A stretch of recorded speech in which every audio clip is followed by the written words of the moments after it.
And so my identity was really challenged. And it makes you think, well, who am I now? Because I'm not what I thought I was. I'm not what I identified myself as being. I'm no longer this beacon of health, this fit person, right? But going through that experience myself made me really realize, really empathize what people are going through when it's, it is challenging your own identity. And that's a really scary thing to go through, and as we'll probably talk about a little bit later, being scared is a really bad thing if you want to get out of pain as well. Welcome to Beyond the Pain, the podcast that explores what it really takes to break free from chronic pain and reclaim your life. I'm your host, Lee Brandon, and someone who's spent over 2 decades helping people get to the root cause of pain that no one else could explain. Whether you're dealing with long-term back issues, joint pain, nerve discomfort, or mysterious symptoms that just won't go away, this show is here to help you go deeper. Because beyond the pain, there's clarity, strength, and power waiting for you. Each week, we'll uncover the physical, emotional, biochemical, and energetic causes of pain and how to transform them. Let's dive deep into this week's episode. Welcome to this very first episode of Beyond the Pain. I'm Lee Brandon, and I'm genuinely grateful to have you here. If you've been with me since the Radical Health Rebel days, thank you for coming along on this new journey. And if this is your first time tuning in, a big warm welcome. You're absolutely in the right place. So why the change? Why a podcast focused entirely on chronic pain? Well, that's exactly what we're diving into today. The real reason behind this new direction, why pain deserves to take center stage, and how this show is going to help you uncover what's really going on beneath the surface. Over the years, working with clients and deepening my understanding of health, one thing became crystal clear. Chronic pain is a massive issue, and it's so often misunderstood. For instance, 1.5 billion people worldwide live with chronic pain. That's nearly a quarter of the global population. And in the UK, it's around 43%. And here's something even more striking. Studies show that 30 to 40% of people who visit their doctor because of pain are diagnosed with what's called an idiopathic pain condition. In simple terms, that means that there's no obvious injury, no clear disease, and no visible damage, yet the pain is very real and often life-altering. So this tells us something crucial. Pain isn't always about damaged tissues.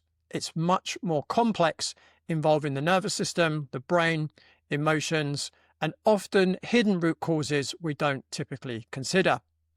I'm also narrowing the focus to chronic pain because, well, you guys have made it clear. The episodes about pain have consistently been the most popular with my loyal listeners. So it only made sense to give you more of what resonated with you most. Now, I had actually recorded a solo episode to kick off this new version of the podcast, but recently I was interviewed by Stretch Rayner on his podcast, which is called Midlife Mavericks. And honestly, the conversation we had captured the essence of Beyond the Pain better than anything I could have scripted solo. It really brings to life what this show is all about. So thanks for being here, and I truly hope you enjoy this podcast episode where I'm interviewed about pain from my new brother from another mother, Stretch Rayner, on his Midlife Mavericks podcast. Enjoy. Lee, welcome to the Midlife Mavericks podcast. I'm excited to have you here.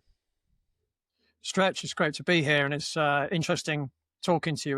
We've got a lot in common, so this should be a lot of fun. Yeah, I'm sure it will be, mate. I can't wait to dive in and learn more about, your story, a little bit more about the Czech stuff and what you've done there in terms of your practice. And also we're going to talk a lot about chronic pain today, which I think is a very relevant topic for a lot of men in midlife, which is my main listeners. So they're going to get a lot out of this. But before we dive into that, I like to start the podcast with a couple of questions. If you and I were to be boarding an airplane, where in the world would we be going? Do you have a favorite holiday destination, or is there something on the bucket list that you would like to tick off? Well, that's a good question. As as we were discussing before, I'm relatively well travelled, and if you'd have asked me that question 20, 30 years ago, I would have said my favourite destination is Ibiza. But my party days are pretty much behind me now, and the island has kind of gone in a direction that I'm not particularly happy with. But I mean, Australia, I love.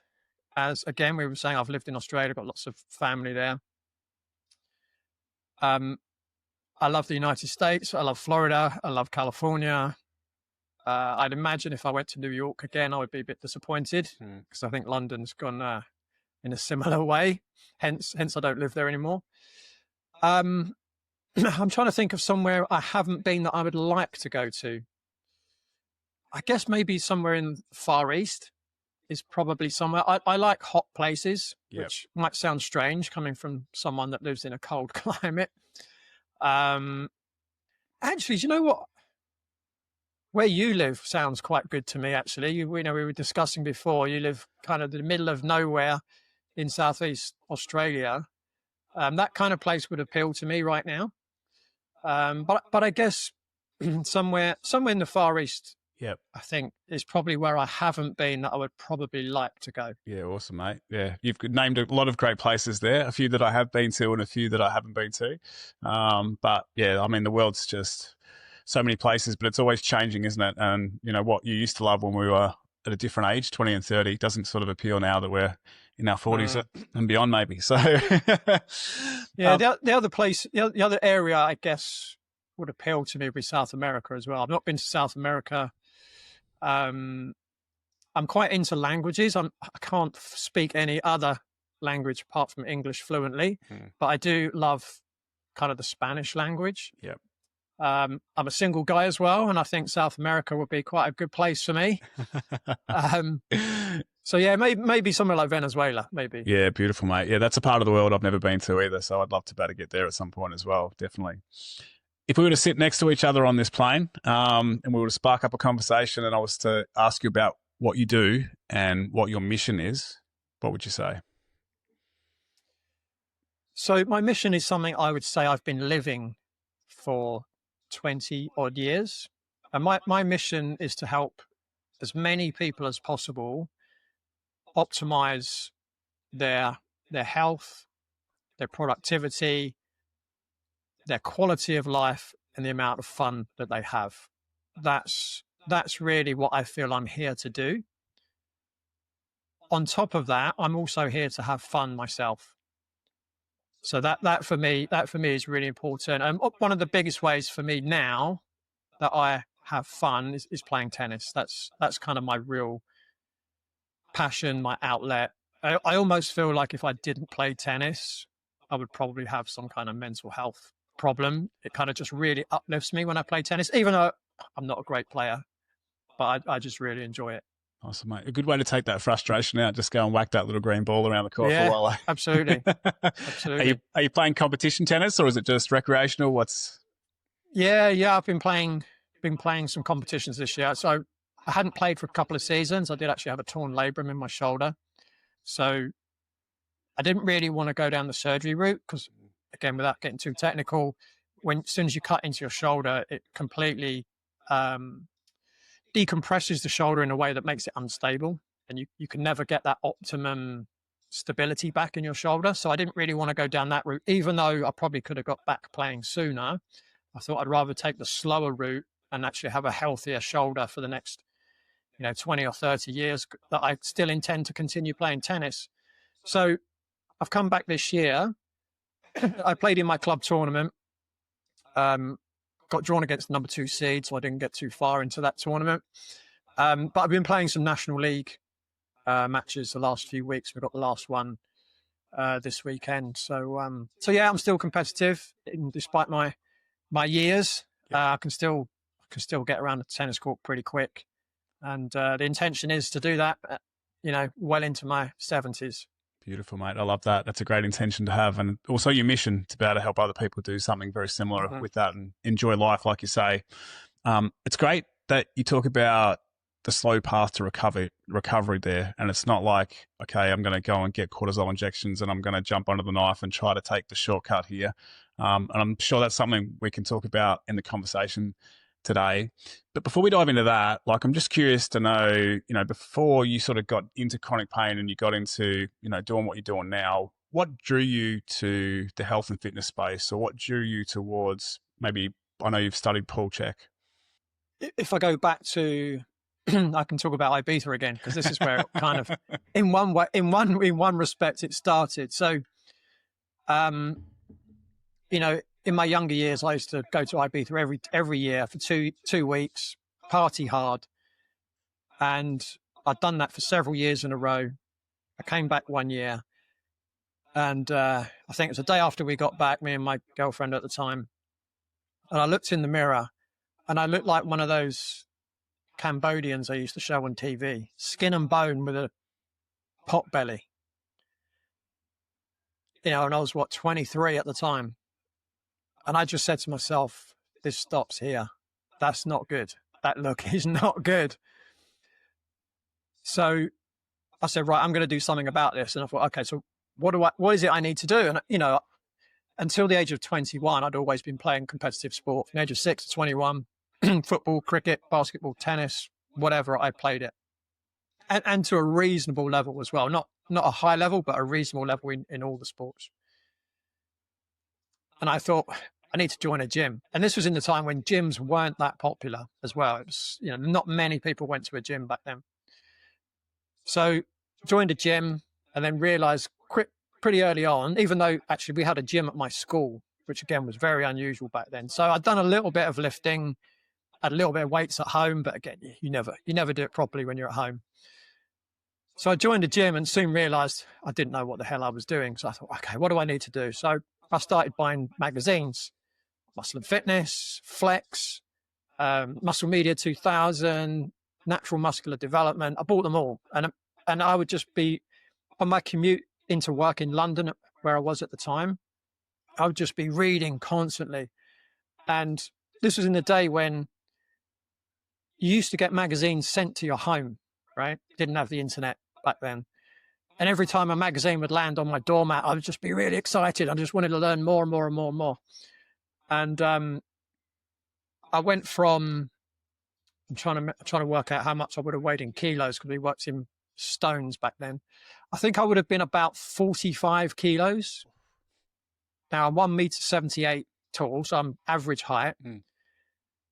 4 years later, I was 80 kilos. Boom. Right? Nearly double, mate. Yeah. So I went from, 25% body fat to 6.7% body fat. And it was like, wow, I can create such a change in myself. Why can't I help other people? And I remember one night I was in a health club. I was chatting to these two guys. These two guys were the first personal trainers I ever met. I'd never heard of personal training before. So this was in the mid-90s. And we were having dinner. I'd just done a workout. Three of us were having dinner and we were talking. And one of them said to me, how do you know all this stuff? I'm like, what do you mean? He said, we both went to Loughborough University, the best sports science university in the UK. We both got first-class honours degrees in sports science. And you're talking to us like you were in our class. Like, how do you know all this stuff? And I just said, well, I love to read. So, you'll know who I'm about to say. Some of your listeners might not know, but, I was reading Paul Chek, Charles Poliquin, Charles Staley, Dan Duchesne, all these guys. And I was just lapping this information up. And one of them said, well, why don't you do what we do? So at the time I was working in IT. So I used to run a facilities management software database. And I thought, well, I can get paid for working in a gym. That's like telling a child they can get paid for playing with toys all day, right? And so that was my light bulb moment. And I said to one of them, okay, so what do I do? What's my next step? I was sold in that second. I was like, this is what I need to do. And one of them said, just don't worry about it. Just just work in a gym. You don't need qualifications. And I just thought, no, that's not right. I need to get qualified. And the other one said, well, you know, you can either do what we did. You can do a sports science degree. It's going to take you 4 years. And I thought, well, that's not going to pay my mortgage. So that's not going to happen. And I said, what's another option? And he said, well, what I would recommend, he said, probably the best organization to train with is the American College of Sports Medicine. So I was like, right. So that's what I did. I went off, I got qualified with them. And then literally I started working back end of 96 as a trainer. And then we had a really, really cold winter towards the end of 96. And I thought, I've had enough of this. I've just changed career. Why don't I go and work in Australia? And that's when I went and lived in Australia for a year and got some really good experience working around Australia. So that's kind of what got me into the industry. And then I went back home and I started working in a leisure centre with a group of personal trainers, quite local to where I was living. And one of the first clients I had, I remember this, I was in the gym and this lady was doing a lat pull down exercise. And as she pulled the bar down, she went, oh, really winced. And she had this really sharp pain in her shoulder. And I was going, oh, yeah, stop what you're doing. Stop. Okay, let's do something else. Right, that obviously hurts. Let's move on.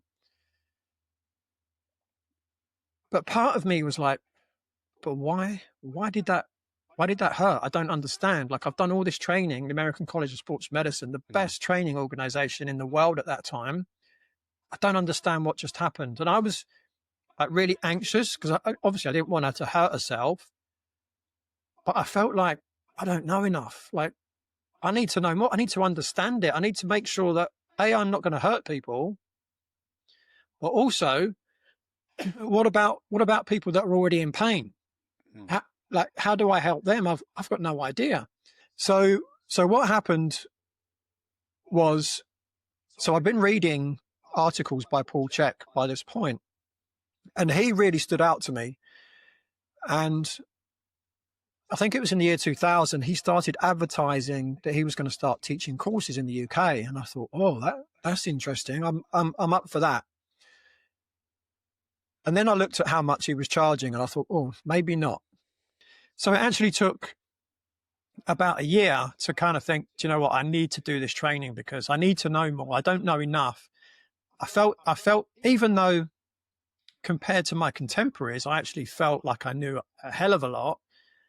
Deep down inside, I felt like I didn't know enough. I needed more to be able to help people. And I was seeing how many people were in pain, and it was a lot of people. And A, I didn't want to make their pain worse, and B, I actually wanted to help them. So that's kind of what really pushed me to learn more. So, over the years, I've dived into things like biomechanics, pain science, nutrition, and, nervous system work. So, I trained with the Czech Institute for 5.5 years, and I went on to do other things, functional diagnostic nutrition. I did lots of manual therapies like sports massage and active release techniques, which is amazing. And when I look back now, I remember it was not long after I did my first ever Czech course. So the training with the Czech Institute is a bit different now. But in my first course, we did what's called lumbar spine pathology. So how to help people with lower back injuries, which, as you know, is very, very common. And I remember I was working in a health club by this point in London. And I remember this lady came in and she had really severe lower back pain. And it was the club manager who sold her the membership. And he said to her, I'm only going to allow you to become a member if you also sign up to work with Lee.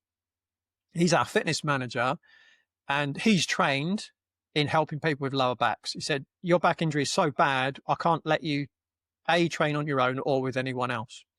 And she said, yeah, fine, that sounds great. So I started working with this lady. So her name was Caroline. So again, I remember her really clearly. She was in her 40s. She was a professional dancer. And her back pain was so bad, she hadn't danced for a few years, right? And also her back pain was so bad, she couldn't work full time. So what she was doing was she was working part-time in an office in a job that she hated. All she wanted to do was to get back to her passion and start dancing again. And so I took her on as a client. I did all my assessments that I'd learned through my training with the Czech Institute, designed her a corrective exercise program, and she was training with me 3 times a week. And then week 5 came along and she disappeared. I thought, oh no, what's happened? Is she in hospital? Has she hurt herself? Have I done something that I, didn't know and I've damaged her? And and I was really concerned, right? So I'm trying to ring her, couldn't get through to her. And I'm thinking, oh no, what's happened? Is she crippled? Is she paralyzed? Because I know this is where some lower back injuries can end up, right? People can literally become paralyzed. So I went to the office and I said, look, can one of you guys chase up this lady, Caroline? I said, look, I'm really worried about her. I've been training her for 4 weeks and now she's disappeared. I'm really concerned. Anyway, I kind of forgot about it because I know, I was working with other clients.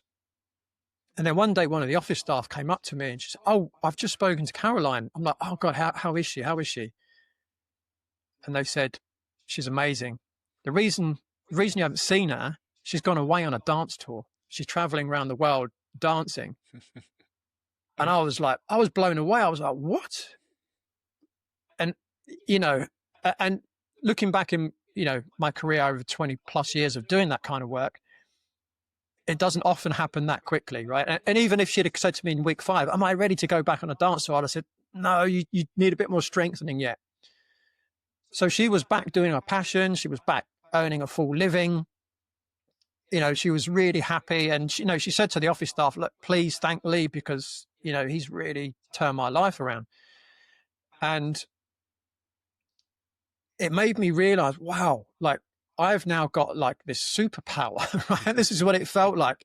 And it was so rewarding because I saw what she was like when she walked in and, she was in so much pain. She could barely walk. And 5 weeks later, she's gone back to doing her passion on a dance tour.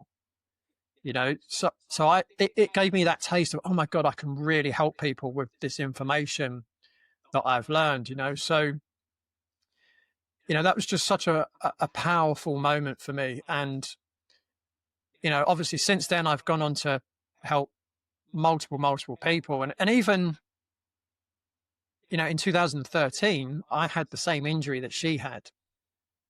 And all I did was, I know how to deal with this now. As serious as it was like, okay, I know how to deal with it. To be fair, it took me nearly 2 years to heal properly. I'd completely herniated one of the discs in my spine.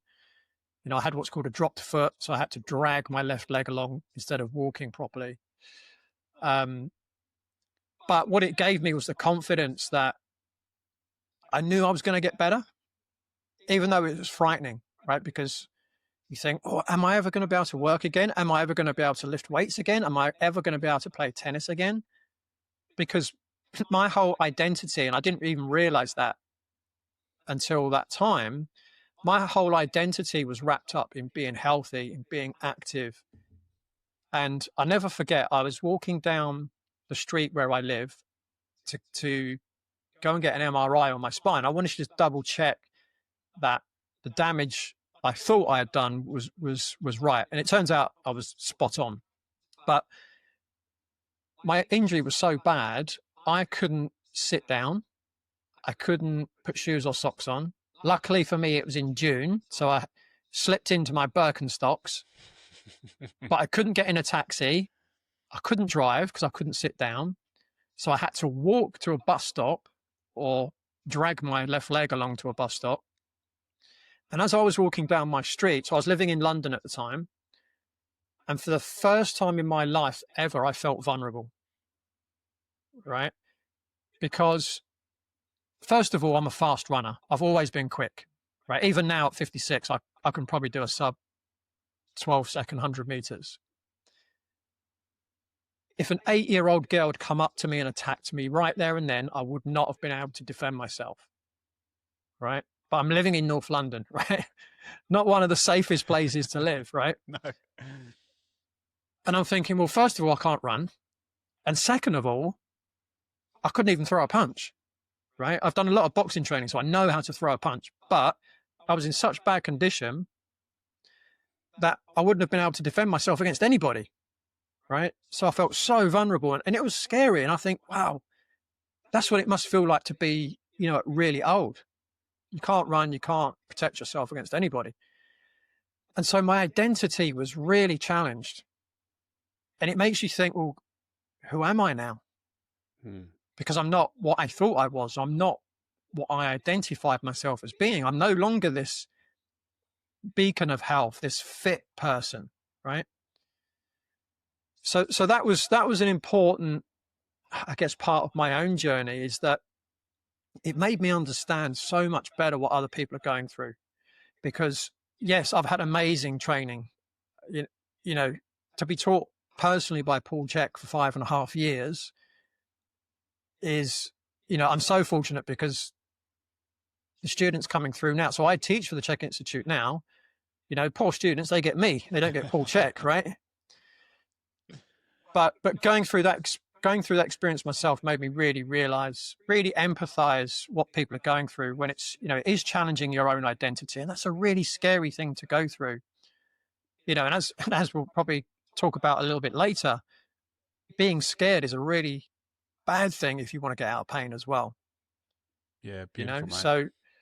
So that's kind of my journey as to how I got into pain, but also more importantly, why I still focus on it now. Yeah. Thanks for sharing that story, mate. It was really, really good. And there was a lot, I think, I can resonate with there. I'm not a person who's been through chronic pain. I've definitely had my fair share of injuries, and I know the frustration of being in pain. But for me, most of the time, it's been for short periods of time, and it's been stuff I've been able to rehab and get out of.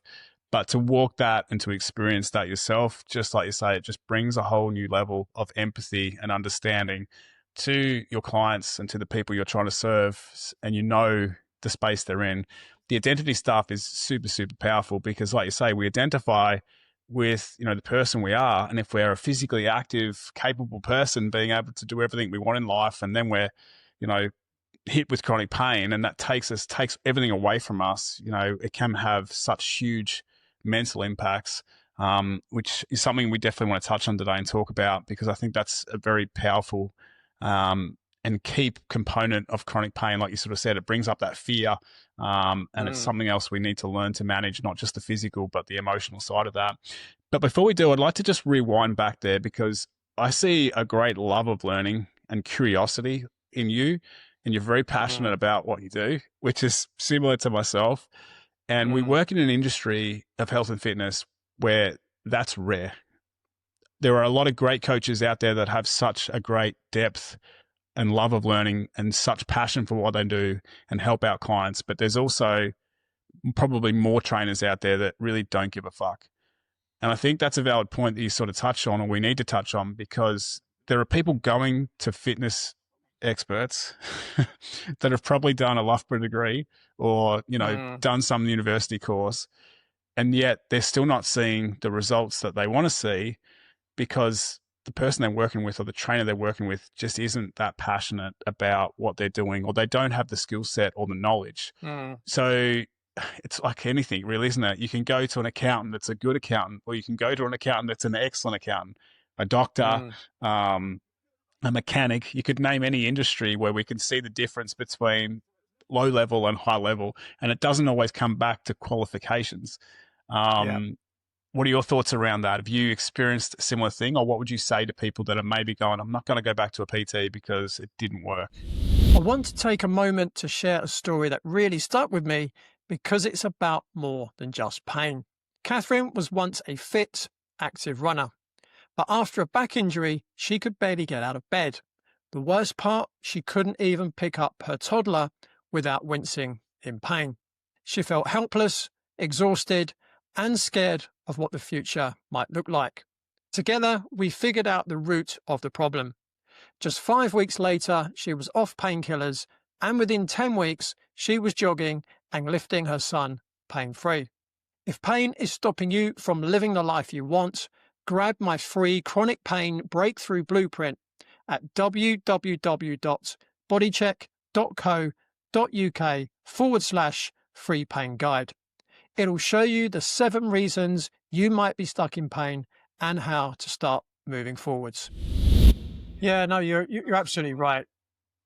To be honest, qualifications to a degree don't mean anything, is what I would say. What counts is how someone can help someone else achieve their dream at the end of the day.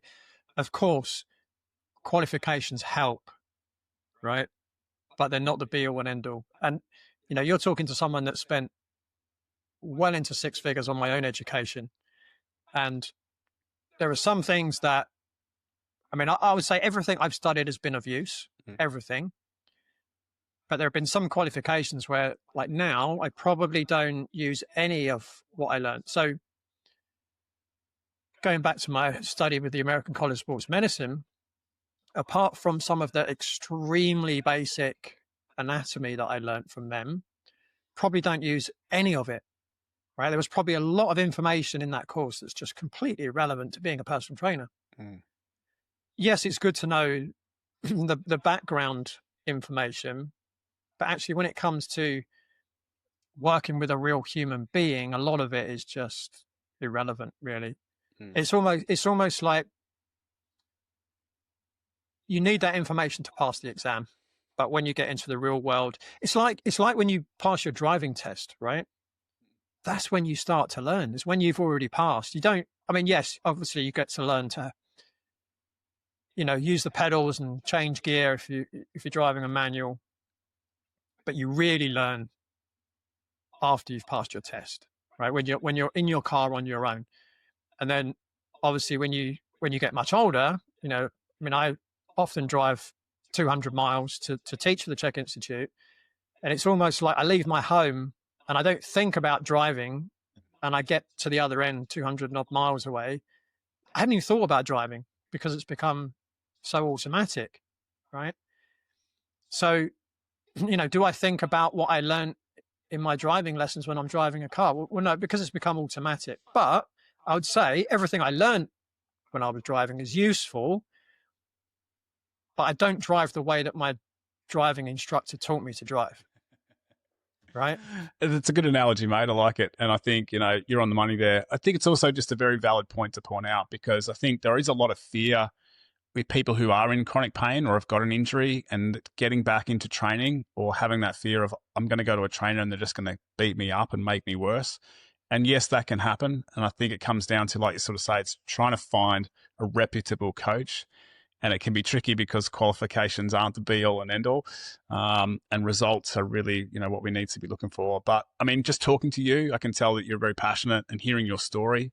I think that's quite valuable as well. And the fact that you've been through chronic pain yourself and come out the other end of it, well, you're already starting to climb the ladder there, aren't you? So a few good questions to sort of ask a coach, I suppose, if you're going to start to work with a coach and get a good understanding there. I'm guessing that you have people come to you and they're coming to you with chronic pain, and there's probably that question in their mind. They're like, "Is this guy going to be able to help me, or should I be going to the doctor and getting a cortisol injection, or should I be going under the knife and having an operation?" What would you say to that client? So it would depend on the client, right? So I'll give you an example. I'm working with someone at the moment. And when she first came to see me, she told me she'd had a lot of issues with her knee. She sent me her x-rays and she said, look, I've been told I need a complete knee replacement. These are my x-rays. What do you think? Now, I'm not a radiologist, right? But I took one look at her x-rays and I said, you need a knee replacement. It was just so obvious, right? So if you think of someone's knee, your femur, your thigh bone, and your tibia, your shin bone, at the ends, they're parallel, right? Well, in hers, one of the ends they were touching each other, and in the other end, they weren't. Right? She had so much wear and tear. And straight away, I just said to her, yeah, it seems to me that the advice you've been given is the correct advice, from my opinion. right? So that would be that. But the other thing I would say is the way that I work with someone in pain is that I try to find out what the root cause of the problem is. Because pain is often trying to tell you something. Okay. Someone once said that pain is the way that your subconscious mind makes your conscious mind aware of something. So if you think of it this way, if you're walking along the street and you tread on something sharp, like could be a nail, let's say. Now, obviously, you haven't consciously stood on a nail, right? You've done it unconsciously. Well, as soon as your foot feels that sharpness on the base of your foot, there'll be a receptor on the surface of the skin, a pain receptor, it's called a nociceptor, and that will send a signal via your nervous system up through your spinal cord to your brain to make your conscious mind aware that you're about to tread on something sharp. So then your brain has got a decision to make. So your brain will probably fire up muscles in your leg to stop you pushing down on that nail. It's there to protect you, right? So with any pain, it's important to understand what that signal is trying to tell you. Whether it's you're about to step on a nail or your hand is on a radiator, if you don't take it off, you're going to burn your hand, or whatever it might be. So the way that I work with people is at three basic levels: at the structural level, the nutritional level, and the neurological level. Because at any of those levels, and often it's more than one, and it can also be all three levels that are involved in creating pain. So from the structural level, I explain it a little bit like a bicycle wheel.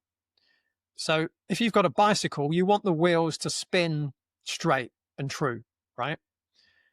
Well, the shape of the bicycle wheel is reliant on the length and the tension of the spokes in the bicycle wheel.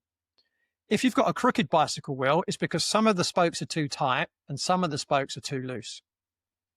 So what you would do if you were I don't know what you call it, a bicycle engineer, I don't know. If you spun the wheel and you saw it was crooked, you would look for spokes that are too tight and you'd want to loosen them. You'd look for spokes that are too loose and you'd want to tighten them, and that would straighten the wheel, right?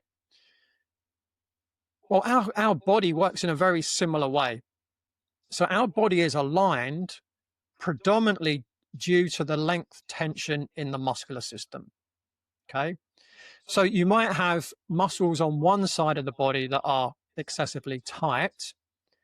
And then on the opposite side of a joint, you're going to have muscles that are lengthened. So they're under tension, right? So what that does is it doesn't just potentially create issues for the muscles, which again, it could do purely just from the tension, or you could end up, straining a muscle. But what it will do is it will pull the joint out of alignment. So now with movement, or even long prolonged positions, such as sitting in a chair, which most people do most of the time, what can happen is it can put excessive stress through specific areas of a joint that the body can't cope with. So now that can start to create wear and tear. Okay, so that in itself can create pain. And the wear and tear can end up being, it could be a ligament sprain. It might be the joint itself starts to wear out. So you could have like meniscus or cartilage or whatever starts to wear out. It might be an arthritic condition. And that in itself can start to create pain in its own time. Now, one example of someone who I helped that had purely a structural issue was a fella called Billy. So Billy came to me. He was a rugby player. He was a fly half. He was semi-professional. He had played for Saracens. So they, for the last 10 years, have been the top Premier League side in the UK. But he dropped down a league. So he was playing for a team called Rosslyn Park. Again, pretty good team, but he was now semi-pro. And he had thigh and groin pain for 3 years. And what was happening was he would play 3 matches. He would get injured. He would go and see the physio. He'd get some sports massage. He'd get some acupuncture. He'd go back and play again. he'd play for 3 matches, and get injured again, and he'd go back and see the physio, get some massage, get some acupuncture. And what was happening was for 3 years, there's a lot of threes in this story, he would play 3 matches, get injured, sit on the sidelines for three matches, then he'd go and play 3 matches. And it was pretty much like that for 3 years, right? So really frustrating for him.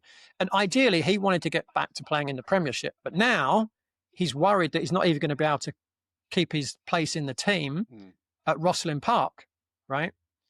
So Billy played for England, actually, at junior level. So, he was a talented lad. So he came to me and he said, look, do you think you can help? He said, look, I've literally got 2 months before our pre-season starts. And he said, I just need to deal with this issue. Can you help? And I said, look, I'll do my best. So again, I did my assessment on him. I found all these, let's call it dysfunctions structurally in his body, some muscle imbalances. And I designed an exercise program for him. So the first month, we just really worked purely on, okay, let's get your foundations in place. Let's get your structure optimal. Let's get you well aligned. Let's get your core stability working really well. So we did 4 weeks, and then I got him in for another assessment. Everything's going well. Like, he was definitely realigning better, not optimal, but after 4 weeks, he made a lot of improvement. And I had a decision to make. He's going to start pre-season in 4 weeks. And I said, okay, what are you going to be doing in pre-season? He's like, well, we're going to be tackling bags. He said, we won't be tackling each other yet, but you're going to be tackling bags. We're going to be kicking. We're going to be doing agility work. And I thought, well, he needs to be strong enough to cope with that. Now, I would have loved longer to get him ready for that, but I had another 4 weeks and that was it. So I took a bit of a gamble. And so I kind of really ramped up his training, still doing a little bit of work to maintain what we'd done in the first 4 weeks, but now I had to step him up a level. So now I'm getting more into strength and a bit of power work. So we did that 4 weeks, and then he basically went off for pre-season. So he went through that season. He played every game. And at the end of the season, he said to me, not only did I not get injured, he said, I was running faster, I was turning quicker, and he said I was kicking further than ever. So he had an absolutely perfect season. So that was an example of someone that had a purely structural issue. We solved his structure, and now he wasn't in pain. And he'd been in pain for 3 years. And Billy's retired now, but he spent the rest of his career following my programs. So he would just swap every 4 weeks. He would just swap the program. He never got injured again. Awesome. So that was pretty cool. Yeah, definitely, mate. Definitely. When you assessed him, can you remember what sort of was red flagged there? What came up for you? Yeah, it was a long time ago, so I can't remember it in detail. But one thing I do remember is there's something called the lateral system. Are you familiar with the lateral system? Yep. So for the listeners, there's a muscle on the side of the hip called the gluteus medius. And on the opposite side of the hip, you've got your adductor muscles, like in the groin area. And whenever you're on one leg, those muscles work to keep your torso stable and upright above that one leg. So if you think playing rugby, running and kicking, he was spending a lot of time on one leg. He was right-footed, so he was spending a lot of time on his left leg. So there's also a muscle on the opposite side that attaches to the spine and the pelvis called the quadratus lumborum. So those 3 muscles work together to maintain the stability of your body when you're standing on one leg. And I remember there was a real issue on one side. I can't remember exactly what side it was, but there was a real issue with his lateral system on one side. And I remember we did a lot of work to rebalance those muscles so they were working optimally together. And from what I remember, it was mainly that, I believe, that was causing his issues. So once we got that sorted, he was great. So from my memory, that was the main issue that was really going on there. Yeah, awesome, mate. Yeah, it's a good one to hear, isn't it? When I hear that, I just think, okay, so you've got a guy, he's at a high level athlete, and yet he can still be in pain even though he's a high level athlete. And often, when we do play sport, we're using certain muscles repetitively in our sport over and over again, but other muscles could be untrained or they could be getting tight. and this can create this structural imbalance. Or I like this, the bicycle wheel analogy that you used there, 100%. Which can obviously lead to chronic pain, or it can increase the chances of injury. And, the work that you're doing there to assess and find out what's going on, and then creating a corrective exercise program to maybe lengthen the tighter muscles, relax the nervous system a little bit there, and to strengthen the weaker muscles can just make a huge or a significant difference. And it sounds like it's done that for your dancer, and it's also done that for the rugby player. You mentioned there that in the season before he came to see you, he was getting lots of physio done and he's getting a lot of acupuncture done. And, that's obviously being a temperamental fix, but it's not getting him back to the level where he needs to be. Can you talk to us a little bit about that? Because I think a lot of people, when they get injured, their first course of action is to go and see a physio, or go and see a chiropractor, or go and get some acupuncture or something like that. Is there a place for that? And where does that stop? Where do we think, okay, that's enough of that, it's time to get into the gym and start doing some strength? Yeah, there's definitely a place for that, for sure. And, like you alluded to earlier, there's good people in certain professions and there's really good people in certain professions. So this is where it's important to, I guess, ask questions of someone before you go to work with them. I've taught quite a few physiotherapists in the Czech Institute, and their anatomy knowledge is really good. Quite often their hands-on skills are really good. But where, for instance, then that they're not trained is prescribing exercises. I mean, perhaps they do get some training, but it's a very, very different type of training to what we might teach at the Czech Institute. So, we go into a lot more detail in terms of how to design an exercise program. We go into a lot of detail in terms of, exactly how many reps you do, how many sets you do, what's your rest period, what kind of intensity should you do. Because as there are different types of muscle fibers, as an example. So, what I guess I've seen from physiotherapists is that they're kind of taught whatever exercise you do, it's 3 sets and it's 10 repetitions, and it doesn't really matter how fast you do them, or there's no focus on the tempo. So, what I see when I teach a physiotherapist, they become the best physiotherapists is kind of what I've seen. So I think you do need to ask someone how they look at pain. Do they look at it from the 3 aspects that I discussed? The structural, which is where you're going to get help from with a physiotherapist, chiropractor, etc. But what about nutritional, and what about the neurological level? Do they look? I mean, listen, for some people, they'll go to a physiotherapist. I have in the past. When I was training like a bodybuilder, I remember getting this. It wasn't even pain, but all of a sudden my right arm stopped working. I was bench pressing and the right side wasn't doing anything. And so I went to see a physio, and he did a treatment on me, and it was working again, right? But obviously that wasn't necessarily a chronic issue. But there'll be some pain issues where literally you'll go and get a treatment and it will solve the problem. I mentioned, I'm trained in active release techniques. One example, I remember a lady came to me and she said, I've had carpal tunnel syndrome for a year. I've had 3 sessions a week with a physiotherapist for a year. She said, it's not really done anything. So using my training of active release, what I did was I literally just went systematically down the nerve. So again, for the audience, carpal tunnel can be a nerve entrapment on a nerve that runs right the way from the neck all the way down into the hand, basically. So I went through every point where she could potentially have a nerve entrapment, probably about 6 different areas, right the way down to her wrist, and a little bit of treatment on her hand. It took me about 10 minutes to do the treatment. And then she got off the table and she looked at me confused. She's like, what did you just do to me? I said, why did you say that? She went, I can't feel any pain. And she hadn't felt pain. She hadn't been pain-free for a year.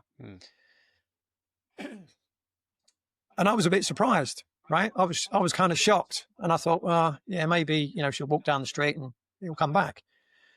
So I said, look, you know, book in again for another couple of days time, because these treatments generally work better if you have a few sessions 2 days apart. You get the maximum effect. So she came back 2 days later and she said, I'm still not in any pain. And she was like surprised. And I was a bit surprised as well. And I said, well, look, let me just do the same treatment. Again, it took 10 minutes. And again, I was still a bit like, oh, did that 10-minute initial treatment really get the job done? And I said, look, you know, if you want to come back in 2 days' time, you can. It's up to you, you know. Anyway, she came back in 2 days' time. I'm still not in any pain. I'm like, okay, well, let me just do the treatment again. Anyway, to cut a long story short, I saw her a year later and she's like, yeah, and the pain never came back. So there are some instances when purely working on a structural issue will solve the problem. But I would say they're in the minority to a large degree. But basically her issue was she had a trapped nerve, right? So basically she may have had some damage, bruise or something, somewhere along that shoulder to arm region. And obviously if you imagine something bleeding, right, it sticks, you get scab, right?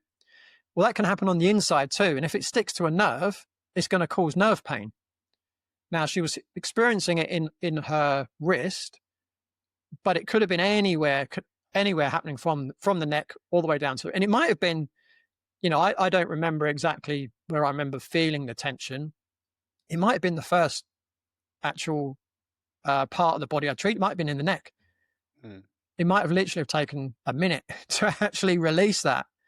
But it was just having that knowledge of, okay, so it could well be a nerve entrapment. Let me just go all the way along the nerve, see where it could be trapped, and maybe that'll get the job done.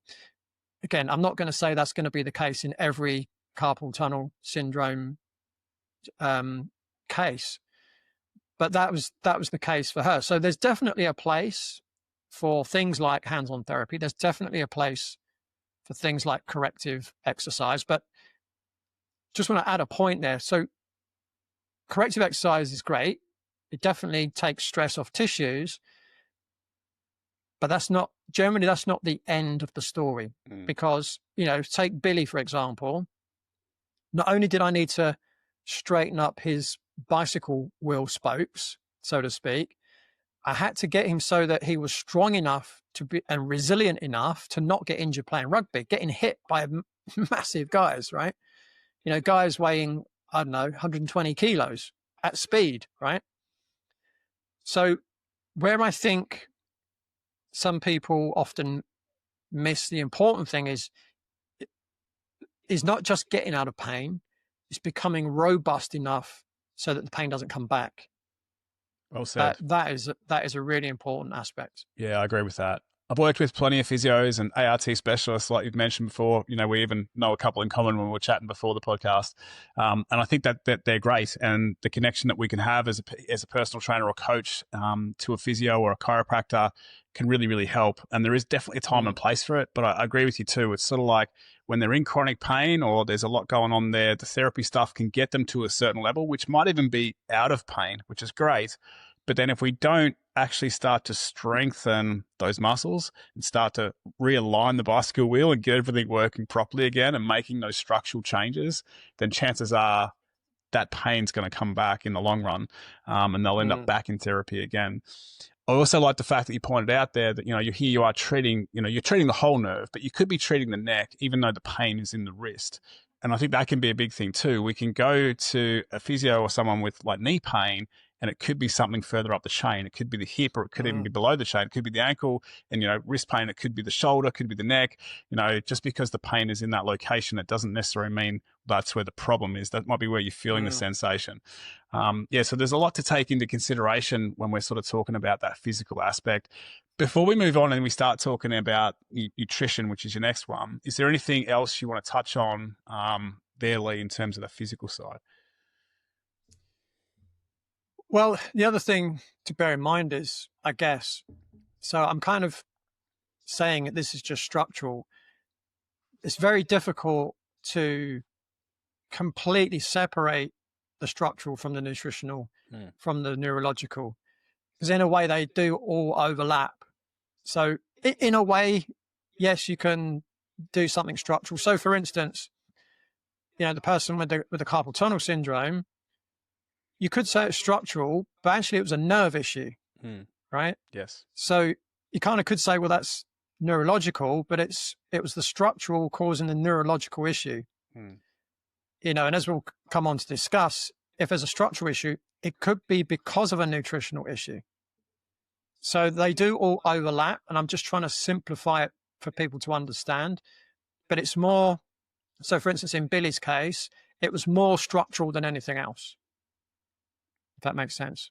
Yeah, 100%, mate. And that's a good way to point it out. Like, there are obviously all these connections in between that, and they're all very closely related to it. We can go to the gym and we can train really hard, but if our nutrition's not in check, we're not really going to see the results that we want. Obviously the neurological system as well, we've got to be able to work on that, especially if we want to get strong in the gym. So they're all intertwined. So let's step into it now, because I think that maybe nutrition isn't something people think about when they're in chronic pain. They don't stop to think of like, the food I'm putting in my mouth could be causing, or could be part of what's causing the pain that I'm feeling. So where do you start with someone when it comes to talking about nutrition, if they're in chronic pain and nutrition's the topic?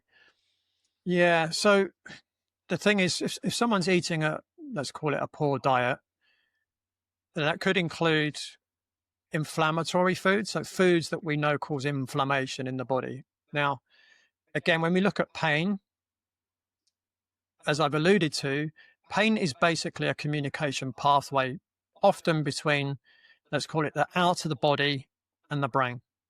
It's making the unconscious or the conscious mind aware of the unconscious, right?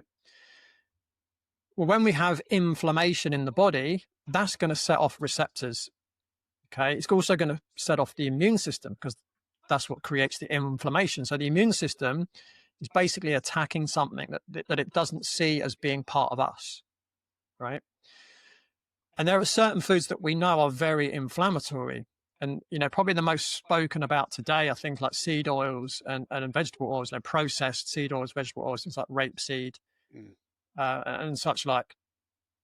And they can ramp up the nervous system, again, which will increase your likelihood to feel pain, or more appropriately, it reduces your threshold before you feel pain. Okay. So you've got inflammatory foods. I mean, again, there's plenty. So you've got the seed oils, vegetable oils, you've got things like processed sugars, alcohol. For a lot of people, things like gluten. And again, some people say it might not be the gluten, it might be the glyphosate that they spray on these crops to dry them, which again, we know is absolutely horrendous for the body. People can have food sensitivities.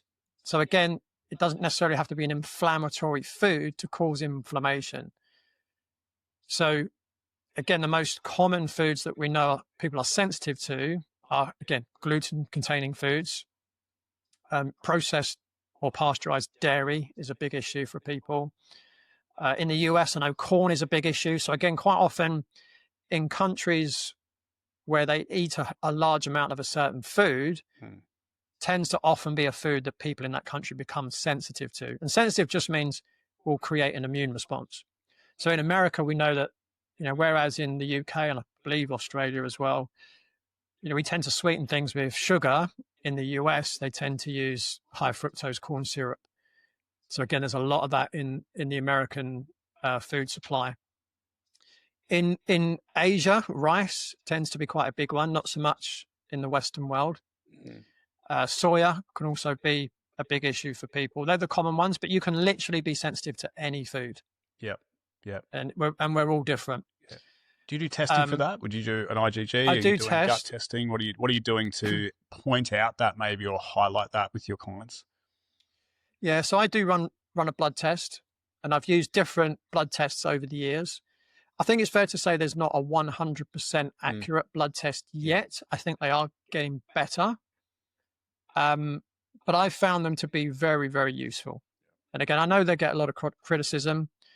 I know some people use muscle testing to assess whether someone's sensitive to a food, and that's simply where, you might take a food. One way of doing it is you get person to hold a food near their belly button, near their navel, and it's best if you cover it. So maybe put it in a brown paper bag so they don't actually know what it is. And then you ask them to hold their arm out to the side and you test how much strength they've got in the shoulder. If it's a food that's going to make them strong, healthy and stronger, they'll be able to resist your stress on their shoulder very strongly. If it's a food that potentially is going to do them harm, they'll go weak. Really? I didn't know that one. There you go. Yeah. Wow. Yeah, that Paul Check showed me that one. And I remember we did it in a class and we had things like raisins, we had table sugar. Yeah. We had something else, I can't remember now. Every single person in the class tested weak to table sugar. Every single person. There's about 40 something people in the class. Yeah. Which is not really a surprise if you know what table sugar does to your body. Yeah, 100%, mate. It's that ultra processed diet, and it's like just not aligned with our human biology and the food that we're meant to be eating. So you can tell that it's going to cause impacts. And it's one of those things where a little bit is probably not going to kill you, but it's like, it's like picking a scab or scratching a scab. If you just scratch it once, probably nothing. But if you keep picking it out and you keep scratching it, eventually it's going to be inflamed. And, that's sort of what's happening, isn't it? People think, I can get away with this. I've eaten this for years. It's not the cause. But when we start to do tests, what I like about tests too is it's the data. This is sort of the thing that comes up. And like you say, they're not 100% accurate, but I think they are definitely a good way to point people in a good starting direction.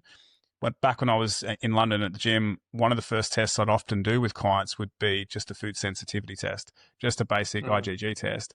And the foods that would come back there, when you talk to them about it, be like, well, eggs are coming up for you right now. I'm like, oh yeah, when I do eat eggs, I feel a bit off. And you're like, and gluten's coming up for you and dairy's coming up for you. And they're like, oh, okay. And then you get them to take those foods out of their diet for a little while and the inflammation goes down. So they lose weight. And it's not because of the training we're doing in the gym. It's just because they've, changed their diet. They sleep better. They have more energy. They've got skin irritations. Sometimes that sort of stuff can clear up. And you just see, people going, oh, and the penny dropping. And I always found that when we did like tests like that, then it would spark more curiosity for them to go deeper. Okay, so if I tested that and I got this result, well, what else can I test, or where can I take this a little bit more? So I really like that idea. You're talking about food sensitivities. What else is coming up in nutrition? Okay, so you've obviously bring this up with clients, but where else do you go with that conversation? Here's a story I think a lot of you might relate to, especially if you've ever trained for something big. Chris was working towards his first marathon. Everything was going well until just 6 weeks out, his back gave in. He couldn't walk, let alone run. He was devastated.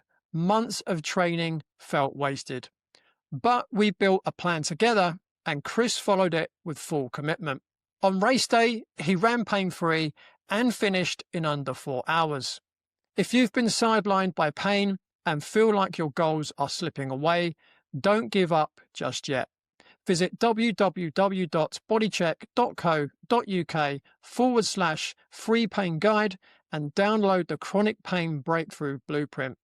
You might just find the solution you've been looking for. Yeah, so again, toxins is a big one. Again, a toxin in the body is foreign. Your immune system will attack it. It will create inflammation. So toxins, well, I would say at least 95% of the food in our food supply is toxic. So, it can be the NPK fertilizer that's grown in if it's not organic, right? You could have pesticides residues. And, people think, oh, I can just wash that off. No, it's in the food. It's not just on the surface, right? Or I can peel the apple. No, it's in the food. Herbicides, again, I've mentioned glyphosate. Glyphosate is deadly. Right? Some people call it an antibiotic. It kills the good bacteria in your gut, right? And, as Hippocrates said, all health and disease starts in the gut. So also, depending on the soil that any food is grown in, it could be heavy metals in there, right? So you've got pesticides, you've got NPK fertilizer, you've got herbicides like glyphosate, and you've got heavy metals. So ideally what people want to be doing is eating the best quality food that they can get. That's organic, biodynamic, or when it comes to fish, wild. Don't buy organic because it's still farmed, right? And these fish are swimming around in their own poop, and they get really sick and they get given antibiotics and all sorts of medications because they're living in a really sick environment. And things like salmon, if it's not organic, they actually pump a red dye into it to make it look like a normal salmon because they're actually gray. Yep. So biodynamic, organic, wild fish is the way to go. And my advice is always buy foods that has no label on it. And what I mean by that is if you buy an apple, there's no ingredient list. It's an apple, right? If you buy potatoes, it's potato. Hopefully they're not putting anything else in it. If you're buying beef, check the label and make sure it's just beef, because then what is in the food. If you're, buying, let's say, a mayonnaise, it's probably going to have some kind of horrible seed oil in it. I know it takes time, and I'll probably talk a bit more about time a bit later on, but someone once said, if you don't make time for your wellness, you're going to have to make time for your illness. Yeah, exactly. Right? Yeah. So rather than going chasing from doctor to doctor, treatment to treatment, maybe spend 10 minutes and make your own mayonnaise if you want to eat mayonnaise, as an example. Yeah. So that's really important. And the other thing with nutrition that's really important is there's something called leaky gut. And I'm sure a lot of people have heard of what leaky gut is, but just in case people haven't heard. So in your gut lining, you have what's called tight junctions, and they're meant to be semi-permeable, but it is the barrier between the outside world and your bloodstream, basically. So, we have a gastrointestinal tract. It goes from your mouth and it comes out the other end. What your gut lining does, it only allows things into your bloodstream that are meant to be in there. Now, for several reasons, that barrier can become what we call leaky. Okay. And things can get into your bloodstream that shouldn't get in there. So again, that's going to create an immune response. It's going to create inflammation. It's sending more signals back to your nervous system. It's ramping up that nervous system, and your likelihood of feeling pain is going to go up. And, things like rheumatoid arthritis, as an example, is believed to be caused by a leaky gut. Yeah. So if you're eating foods that can cause a leaky gut, and again, it's most of the bad stuff I've already been mentioning, then, potentially that's where you could end up. Leaky gut, more inflammation, more pain. So it's really important to eat. I would say try and think about what your ancestors would have eaten 400 years ago, and try and eat as close to that as possible. So that would include seasonal. So for instance, I don't eat fruit in autumn and winter, because my ancestors, and that'd probably be yours too, Stretch, I would imagine, they wouldn't have been eating fruit in autumn and winter unless they dried it, because 400 years ago, our ancestors wouldn't have had freezers, right? So eat foods that are in season, and try and eat as close to how your ancestors would have eaten hundreds of years ago, because that's how our bodies evolved. And if you move away from what we call your ancestral diet, the more chance you're going to have problems. So when people get into, let's just call faddy diets, it generally doesn't do you much good. Think about how your family would have eaten for thousands of years. And if you can eat as close to that as possible, you're probably going to be on the right track. Yeah, I like that as a good baseline, mate. I think that aligns with a lot of what I sort of recommend as well. Cutting out a lot of the ultra processed foods, cutting out, seed oils, refined sugars, a lot of grains, a lot of gluten, a lot of things like that can definitely cause issues. So it's a really good place for people to start. and lots of underlying gut issues. I've suffered from leaky gut myself. Used to be an endurance athlete, doing way too many hours of training, too much stress on the body, and ended up having to go down that path and learn all about that myself. Then we've got, SIBO, small intestine bacteria overgrowth. You've got SIFO with fungus overgrowth. There are so many things that can go wrong in the gut, and then that just has downstream impacts on every system in the body. Like you sort of said, our stomach line absorbs that nutrients into our body, and nutrients is key. Like, our body functions on nutrients, and if we're giving it the right nutrients and it's getting them in the right amounts, it's going to thrive. And if it's not, then it's not going to thrive. We're going to probably just survive. And that's what we're seeing a lot of, and that's causing the inflammation. And, there's a lot of great research coming out around just about every chronic disease that is related back to your gut health. So improving your diet is one of the best things we can do to manage any chronic disease and chronic pain. I think it's an overlooked piece of the puzzle sometimes. People are trying to do more work, more exercise, more training, more rehab, more sauna, more ice baths, more of these external things, but yet they're not looking at the nutrition and start to think about that as well, mate. So it's great to hear that, you start to point your clients in the right direction with all that sort of stuff. I've got a really good story of how someone healed their pain pretty much purely with nutrition. So this was a fella, his name's Trail. He was a CEO of a company, and he was getting chest pain, quite severe chest pain. And whenever he ate, his throat would swell up, close, and he couldn't swallow, and he couldn't breathe, right? So he couldn't eat, and every time he did eat, he couldn't breathe. You think, how stressful is that? How scary is that, right? So he'd been to see a number of doctors. One diagnosed him with what's called costochondritis, which just means inflammation of the ribs, right? Or the cartilage in the ribs. Didn't really tell him anything. All the other doctors just shrugged their shoulders. One of them said, what we can do is we can cut down your sternum, open up your rib cage, and have a look inside in case we can see anything.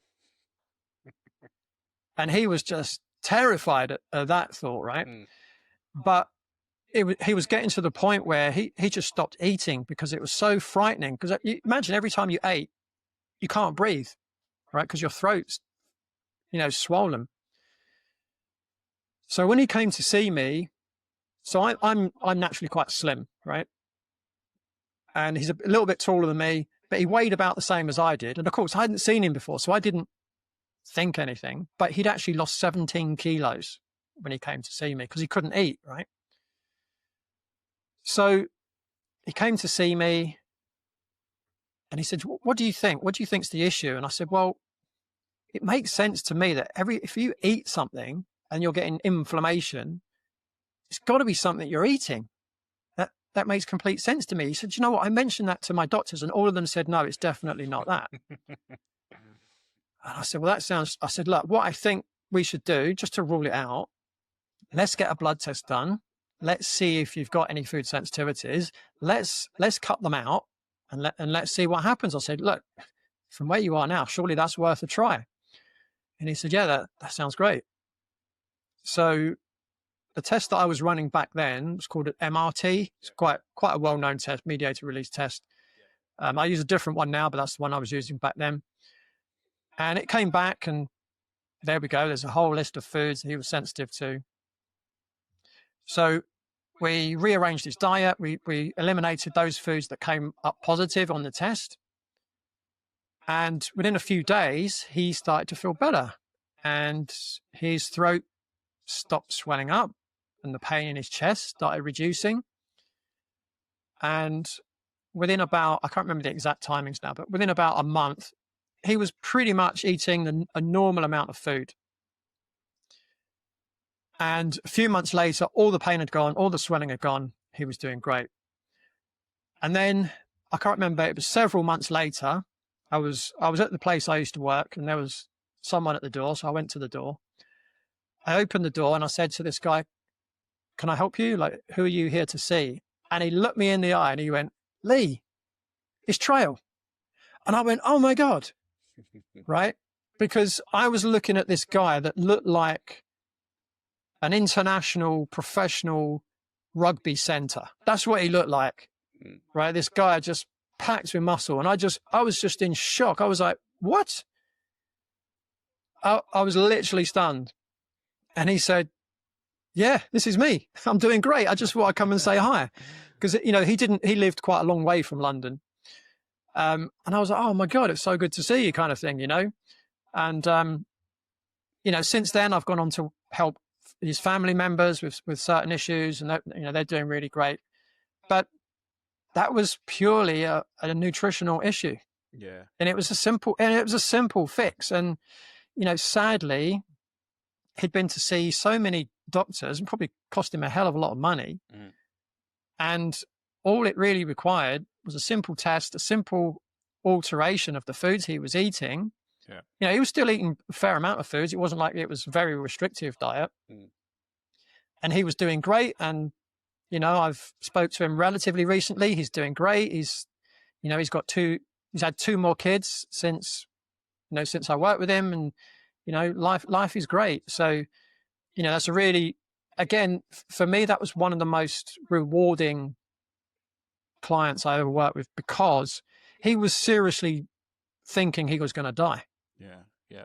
Because if you can't eat, I mean, how scary is it? It's almost like not being able to breathe, right? Well, he couldn't breathe when he ate something. It's the 2 worst things that can happen to you, mate. Not be able to breathe, not be able to eat. It's a really valid point that you make. And, you know, as someone who's been through leaky gut, you know, I had issues with eggs. I had issues with that was his main foods. issue. Yeah, and I've got histamine intolerance. So there's certain foods with histamine that I know if I eat that causes more inflammation.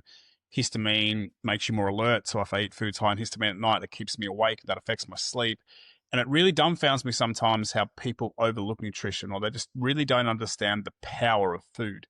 And sometimes just making such small changes in your diet can have transformative effects in your whole life around so many different things: building muscle, energy, mood, sleep quality, so many things. We're so focused in this industry, and we're so focused in our society on counting calories and counting macros and thinking about losing weight, but we're not thinking about nutrient density, and we're not thinking about health, and we're not really thinking about performance, because we're just thinking about calories in versus calories out. And food is information. It's telling your body what's going on in the environment around the body. And if you're not giving it what it needs to thrive, well, then it's just going to go into survival mode, and it downregulates so much in our body, shuts down so many processes that make us feel terrible. And yet people want to try and get around food, and they think it's a hard thing. Like, oh, I can't give up eating this, or I can't give up drinking alcohol, or I can't give up gluten, or I can't give up this. And I sort of get it, but at the same time, it's like, well, how important is your health to you? Like, it's going to come back. You're the person in the driving seat. And if you're not going to do the work to make these changes, well, then you're going to put up with the consequences at the end of the day. And no amount of medication, pharmaceuticals, I think is going to be the solution. It's not going to fix the root cause of a bad diet. It might mask some of the symptoms, but in the long run, it's going to have worse health implications. And that's the biggest problem with our conventional medicine system. You know, our doctors aren't trained in nutrition. They're not trained in lifestyle. They won't even stop and ask you questions about that sort of stuff. It's just like, you've got symptom A, B, and C. In my little booklet or in my education, that tells me you've got XYZ label disease. So here's a drug that'll fix that, or here's a drug that'll mask those symptoms. And we put so much faith into that system because, you know, that's what we have done for decades. But the reality is, we'll step back and let's have a look at your lifestyle. You know, let's be honest about really what's going on for you. And if health's important, well, what are you going to do about changing that lifestyle? And it's the hard work. And you said it yourself, mate. You went through chronic pain, and it took you 2 years to get out of that chronic pain. But I bet you were eating well, and you were training smart, and you were looking after your health to be able to do that. And it wasn't easy. It was challenging, but you've come out the other side a better person because of that. So, do you know one thing you said there was really important. You said food is information. It's information about your environment. And that, again, emphasizes how important it is to eat seasonal, but also the one thing I didn't mention, eat local, right? Because so I'm in the south of England. So I tend to buy foods as much as I possibly can that were grown or raised in the south of England. If I'm eating fruits, vegetables, or whatever that were grown in North Africa, it's giving my body the information that I'm in North Africa, right? Where the sun is completely different, right? It's confusing your body. Now, again, that's another thing that people don't realize. The sun up, the sun down is very different in North Africa now than where I'm living. We've got very long days, right? We're in the middle of, we've just had summer solstice. Sun's coming up about 3 a.m. It's going down about 9:30 at night. Well, in North Africa, I'm guessing they're probably getting 12 hours of sunlight and 12 hours of darkness. That's very much a different information. So your body's getting confused as to where in the world it is because you're buying food from a different place. Again, that's something else that people often don't realize. And the other important thing that you just mentioned there was about, doctors don't take the time, and listen, they don't have the time. No, that's right. Right? Yeah. They don't take the time to ask you questions about your lifestyle. What stresses have you got going on? How's your family life? How's your work life? What kind of water are you drinking? Are you eating organic food? What time are you going to bed? All that stuff. First of all, they're not trained to ask those questions. They don't know about nutrition, don't know about lifestyle. But this is an important point, and I'm not throwing stones at anybody here, but the situation we have with our medical system now, and it's pretty much the same in the entire Western world and probably the non-Western world as well, is that doctors have now become, sadly, algorithm followers. As you alluded to, you come in, you've got X. They go on their computer, they type in, you've got X, pops on the screen. This is what you need to prescribe them. Yeah. Right. So, you might as well be talking to AI rather than a human being who's really concerned. And, listen, I'm not having a pop at doctors. Doctors are being manipulated themselves. Right. A friend of mine was a medical doctor. He's handed in his medical license. And he said, when I look back now at my medical training, it was trauma-based mind control. Right. They stress the hell out of you. You're studying 24/7 for 7 years. You don't get time to ask questions. You just have to learn what you're being told, and you have to regurgitate what you've been told. Right. Again, I'm not saying there aren't good medical doctors, because there are, but I think it's very important to understand, again, if in the UK as an example, and again, I'm sure it's the same everywhere else, if you don't follow the algorithm, they take your medical license away. Yep. Right. So if you're helping people, but you're going against the algorithm, you can no longer basically support your family and pay your medical loan off, right? Which is tens and tens of thousands, because you're not following the algorithm. You might have saved someone's life by not following the algorithm, but you're going to lose your medical license. Yeah. If you follow the medical license and you follow the algorithm and you kill someone, you'll get rewarded for it. And I know that sounds probably a bit harsh, but that's the reality of the situation that we're in right now. Yes. I guess the last 6 years probably underlined that. Yeah, it's terrible, mate. I think, if you've got an acute injury, if you're in a car accident, you break a bone, you've got a cut, the hospital's the first place you should go. Don't come to me. Yeah, that's the best place to go. But if you've got a chronic disease, or if you've got something going on in terms of your health around that, then I would say that the current medical system is just failing us. And we can see that, just looking at the statistics, it's not working, and we need to change. Yeah. Unfortunately, Australia's the same. It's not about preventative medication. It's not about looking at the trends and looking at the data and getting on top of it before it becomes an issue. It's all reactive. It's very binary. You're healthy, you're sick, here, take a drug. And that's unfortunately the state that we're in right now. And hopefully it's something that we're going to change.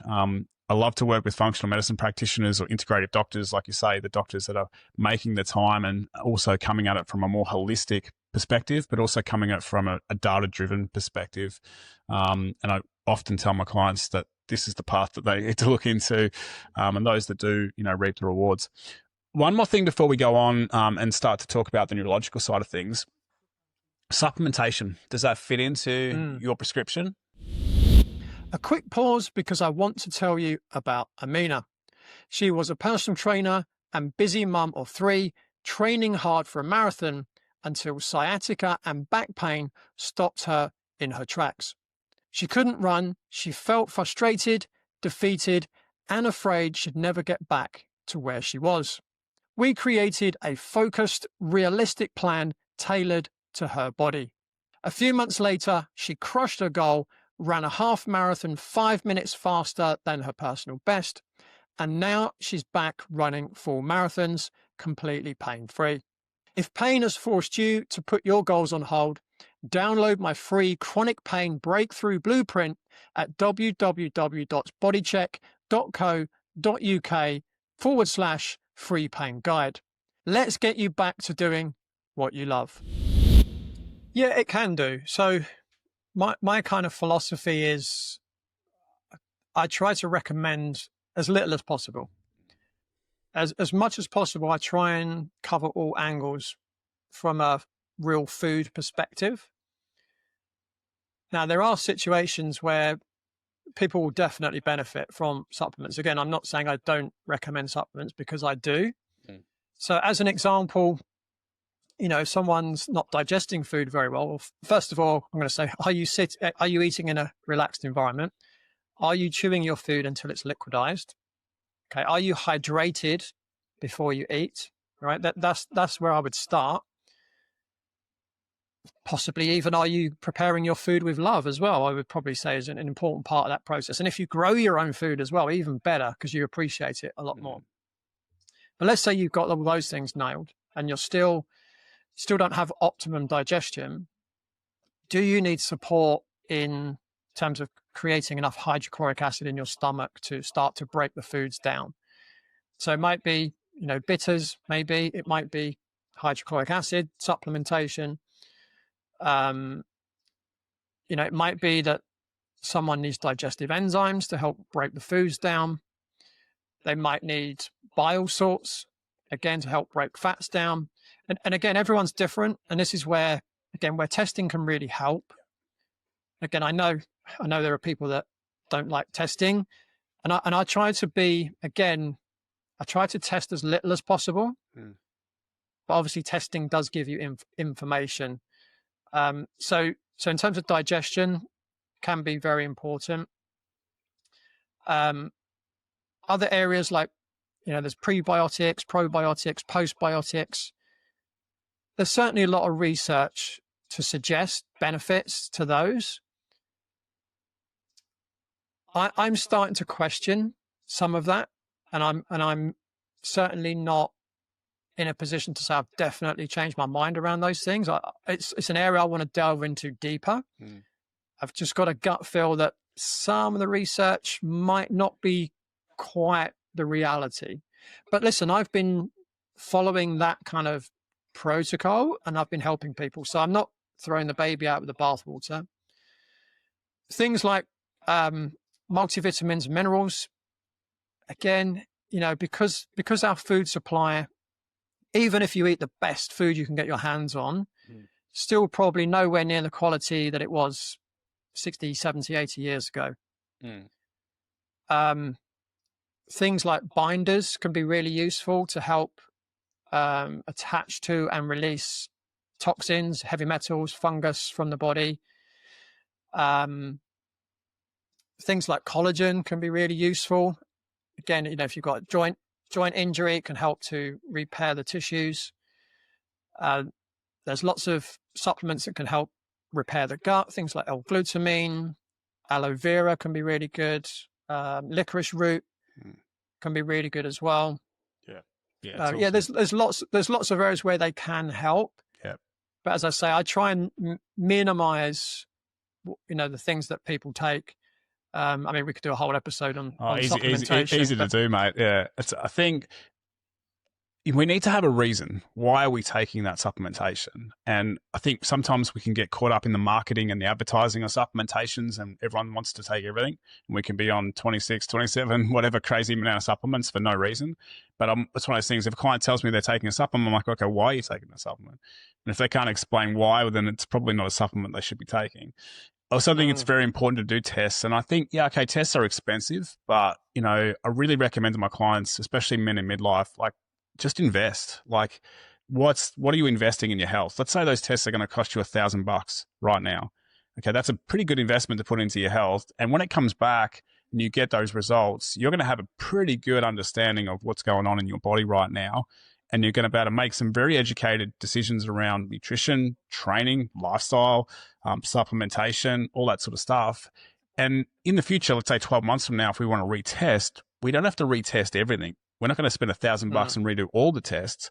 We're just going to look at, okay, where were the areas where things might be going optimally well, and we can just test those individual markers at a fraction of the cost. And then maybe every sort of 3 to 5 years, we could be doing the whole test again, depending on how you're going in life. Are things going well? Are you energized? Are you feeling great? If you're ticking all the boxes, awesome. We probably don't have to worry too much. But underlying issues going on, chronic pain, whatever it is, hey, let's start to look under the hood and see what's going on for you, because it can be very individualized. And having that data just, can really speed up the effectiveness of the program or of the, the process that we put in place to help clients get the best out of every aspect of their life, I suppose. So it's good to hear that, you look into that and support that, because I think sometimes the supplements are sort of frowned on and we shouldn't need to do this and we shouldn't need to do that. But, you make a good point with, our food system isn't what it used to be. Lots of chemicals, lots of toxins. We could even go into cleaning products and beauty products and all the things that we're exposing ourselves to, but let's not open that trapdoor just yet. Yeah. With an eye on the clock. That is an important part. Yeah, it is. With an eye on the clock, I want to now go into the neurological side. So we've got our 3, we've covered the physical, we've covered nutrition. Now we're just going into the neurological stuff. Can you talk to us a little bit about why is that important when it comes to chronic pain? Yeah. So just to re-emphasize something I said earlier, is that you've got to look at pain as an alarm system. Pain is a gift. Without it, we'd be in trouble, right? So if you think of any type of alarm system, whether it's fire alarm, burglar alarm, if your house is on fire, if you're in bed at night, your house is on fire, or a burglar's just come in, would you not want to know, right? So if there's an issue in your body, your nervous system is making you aware of it. And one of the ways it can make you aware of things is pain, right? But when we're talking about a neurological aspect, I'm really talking about where there might have been an initial injury. The injury's healed, right? And if you think about it this way, according to latest science, every cell in our body turns over at least every 2 years. So our bone tissue is the thing that takes the longest to turn over. So if you had pain 3 years ago, like Billy did, but yet had no cell in his body that existed 3 years ago, how is there still pain? And it's because, let's say your house was on fire, the fire brigade have turned up, they've put the fire out, but the alarm's still going, right? You've rebuilt your house and the fire alarm's still going off, right? It's a different house, but the alarm's still going, right? So that's really the main aspect of what I'm talking about when I talk about neurological. So what causes the alarm to stay on? And there's a simple word to sum it up: stress. So it could be emotional stress, financial stress, relationship stress. It could be childhood trauma. And that's another big one, right? So unresolved childhood trauma, because any one of those things just lights up your nervous system. It could even be gut inflammation, right? Anything that's pumping signals into the nervous system, again, poor diet will come into that. Anything that's pumping more input into that nervous system makes it hypersensitive. So another analogy, if you can think back to the 80s and 90s, car alarms weren't quite as sophisticated as they are now. So you could live on a street, you could be in bed at night, and every time a car goes by, 3 alarms go off, right? Because they're too sensitive. And that's what can happen when we're under excessive stress. That even though there's no tissue damaged, your pain threshold is so low that any slightest little thing can cause pain, right? So I've got an example for you. So I worked with a lady about 20 years ago now. She came to me, so her name was Karen. It's not her real name, but I don't have permission to tell her story. So Karen came to see me 25 years, she came to see me. She had 25 years of pain on the left side of her body. So she bumped into something sharp that had caused lower back pain on the left side. She also fell off a mountain bike, landing on her left arm. So now she had pain on her left shoulder, left neck, left shoulder, and it radiated down into her left arm. Okay. So she was a marine biologist, so it really affected her work. She loved hiking, but she couldn't walk more than 30 minutes without the back pain making her stop. She also had to drive a lot for work. And so being in the car for long periods of time was really problematic. So it was really affecting her work, and it was affecting the thing that she loved to do, which was hiking. So this was a bit of a different story. So I actually saw her. I was actually finishing my check training in California. She actually flew in from Hawaii to see me. I only had 4 days to work with her, so it was like 4 intensive days. So yeah, I assessed her physically. Of course I did. We looked at nutrition. We did those things and we worked on it over the 4 days. But when I was looking at her initial paperwork, I looked at it and I thought, okay, left neck pain, left shoulder pain, left arm pain, left lower back pain. Now, if we look into Eastern philosophies, so traditional Chinese medicine, Ayurveda, that kind of thing, they suggest that the left side of the body is related to female energy and the right side of the body to male energy. So I thought, okay, well, I definitely saw there were structural things she did need to improve. There was definitely nutritional aspects she needed to improve. As I say, we did work on those. But I just had this gut feel that the root cause of her issue was something to do with female energy. Now, the neck, shoulder, and arm in what we call the chakra system relates to communication. So I just said to her, I said, I'm just curious, what's your relationship like with your mum? Right? And she might have said, yeah, it's great. Yeah, we've always got on really well. Great. And I thought, okay, fine, I'll move on, And she said, don't talk to me about my mother. She never loved me as a kid. She treated me really badly. She loved my sister, but not me. We haven't spoken for years. I just opened up a big can of worms and I thought, okay, I might be onto something here, right? So as part of her coaching over those 4 days, as well as teaching her exercise, nutrition, so we went out for lunch every day, I taught her a communication tool called nonviolent communication. Yep. And I said, what I would like you to do when you go home, I want you to reach out to your mum and I want you to use nonviolent communication to see if you can't rescue your relationship with your mum. Tell her how you feel. Tell her that you didn't feel loved as a child. But obviously put it in a way that she can, not be offended by it, and see if you can work on that relationship. And, she lapped it up. She was loving this nonviolent communication that I was teaching her. So I came back to the UK. She went back to Hawaii. We didn't speak in between. Anyway, 6 months later, I get a letter from Hawaii and I thought, that's obviously from Karen. So I open up the letter and it says, Lee, I can't thank you enough. Not only has my back pain, shoulder pain and neck pain gone away, she said, but me and my mum have got a great relationship now. We see each other every day and we're loving every minute of it. So looking back at that story, it showed me how pain can be telling you something, but you just need to understand what the message is. And because of my training, I was able to read what the message was. So the pain that she was in was telling her she needed to heal her relationship with her mum. Because you think about it, if you've, again, that, you could potentially say that was some kind of childhood trauma. If you don't feel loved, that's childhood trauma. Yeah. That's a stress on the nervous system. If you don't feel loved, that's a stress on the nervous system. That's going to ramp up everything. So yeah, she fell off, she bumped her back. Yes, she fell off the bike, injuring her arm and shoulder.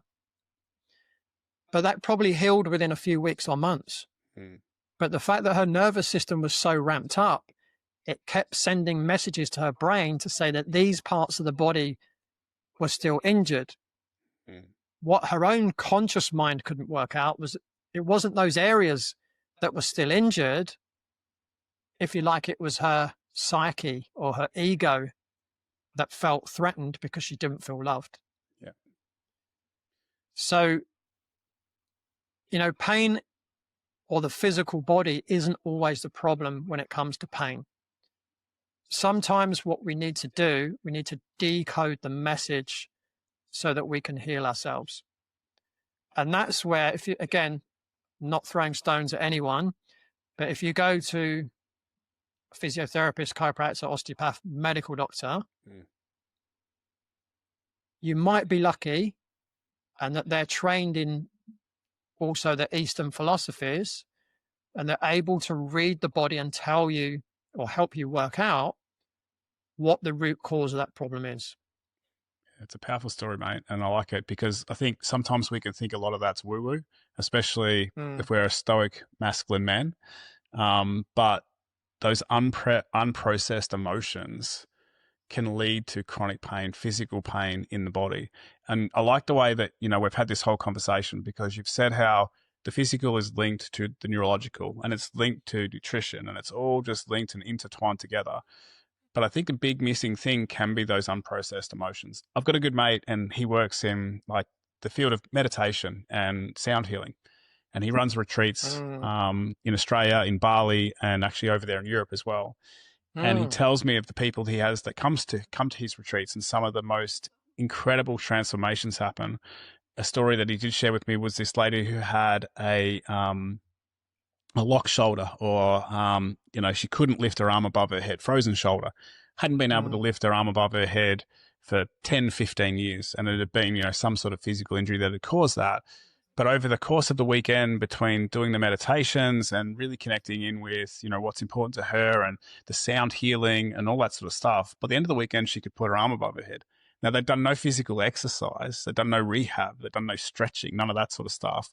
It was purely just her being able to let out her emotions. And in some of those, workshops that they had, she's breaking down, she's crying, and she's just feeling all of this emotion that she just buried for so long.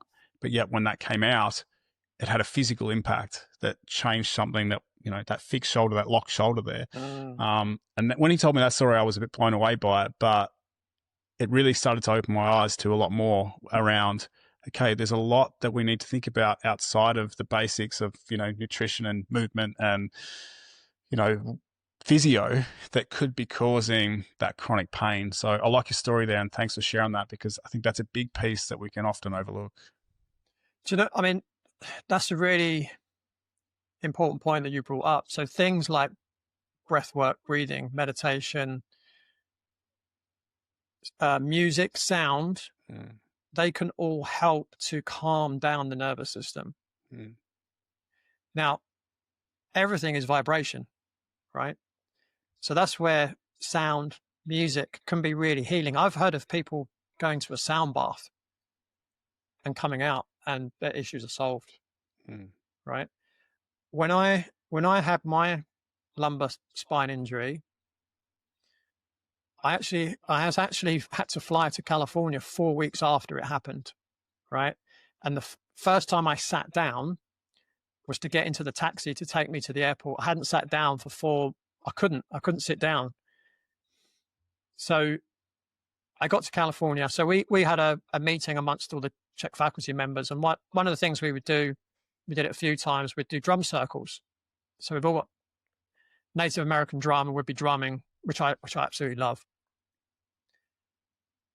And I remember I was drumming and I was in another zone. And I thought, I can't feel any pain in my back. Like, this is really, really strange.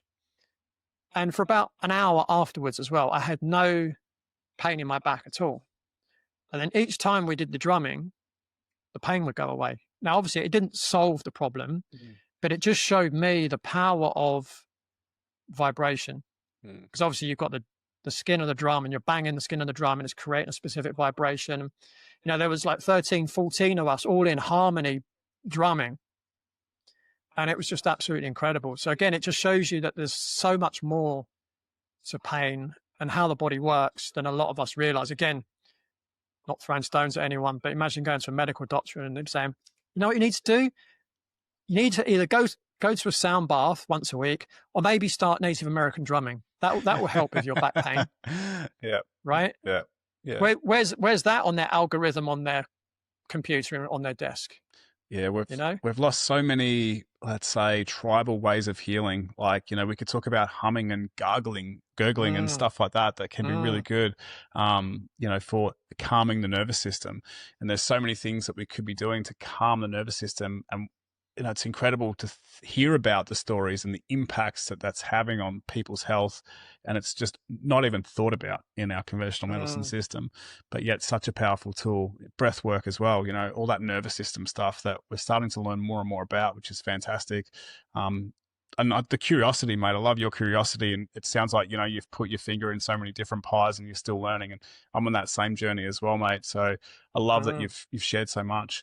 And we could probably talk for another 2 hours just as easily. Just as we start to finish up, mate, like what would you say to, obviously my podcast is Men in Midlife, but I'm sure it's, a pretty common sort of thing that you'd say to most people. But if someone is experiencing chronic pain, where should they start, or what's the starting point? What do you recommend? Yeah, good question. So the first thing I'd say is you're not broken. That'd be the first thing. You're just stuck in a loop that your body doesn't know at the moment how to get out of it. The answer isn't more pills. It's getting to the root cause of the problem. So for me, the first or the most important thing is your belief. That is number one. To deep down believe that you're going to get better. Now, I've been there. I know that can be really difficult, right? When I had injured discs in my spine, because discs don't have a lot of blood supply, they take a long time to heal. So from day to day, it just didn't feel like it was getting any better. And it seemed like month to month, it wasn't getting any better. I've been sporty all my life, pretty much. So if I tear a muscle, 2 or 3 days later, it's back to normal, right? Might get a bit of massage, bit of treatment on it, back to normal, a few days. But I had this deep, deep belief I was going to get better, right? So that's the first thing I would say, have belief. The next thing I would say is just understand that if you have chronic pain, be aware that it might not be that there's anything injured in your body. It might just be that your nervous system is hypersensitive right now. And what you need to do is everything you can to calm down that nervous system, whether it's eating better foods, whether it's speak to your spouse if you're having relationship issues, maybe do heavy metal detoxes, whatever it might be. Movement is really important. And again, it's like, but movement hurts. Find some kind of movement that doesn't hurt. Go and find a swimming pool and walk up and down it. Get in the pool, walk up and down. You'll be surprised how that will actually feel absolutely okay. If there's anything you enjoy doing, try that. And if there's anything you love to do, try it. Even if it's at a low intensity, again, it might surprise you. Get to bed on time. Get to bed early. Your body only recovers fully when it's asleep. And you need to get to bed early, as close to dusk as possible, right? That's when your body heals. And then if you need to, reach out to someone who can help you, someone who is aware of all the different potential causes of pain, and someone that can help you find out what the root cause is. Awesome, mate. It's sound advice. And I think there's a lot that we can do ourselves if we're ready to make that change and ready to make, not get stuck and not feel that we're broken. I think that's very wise, and have that belief. But it's also that curiosity that you've brought to this conversation. If someone's stuck in pain, well, it's like you've got to explore. Your choice is to stay where you are, or you can get out there and start to try and do something about it, whether it's nutrition, whether it's breath work, whether it's acupuncture, whatever it is, find what works for you, and be willing to experiment. I think that's, having that permission to experiment and keep trying different things. I love that you said, find something you enjoy, because joy and just bringing up that positive energy can make such a big impact. Journaling, if you've got a lot of buried emotions and there's a lot you want to get out, sometimes just putting pen to paper can make a huge difference.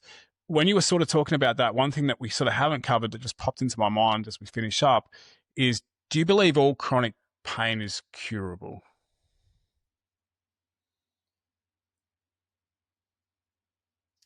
I would say yes. I do. I like it, mate. Yeah. So as you asked that question, I was thinking about phantom pain. So phantom pain is, say, for instance, someone's had an arm amputated. They can still get pain in their hand. How? The hand isn't there anymore, right? But what it shows us is how misunderstood pain is. The body still thinks the hand is there, and energetically it is. It's just physically it isn't. So what's causing the pain in the hand? It could be, let's say it was someone's a tree surgeon, right? And they slipped and they've got a chainsaw and they chop their arm off, right? It happens, right?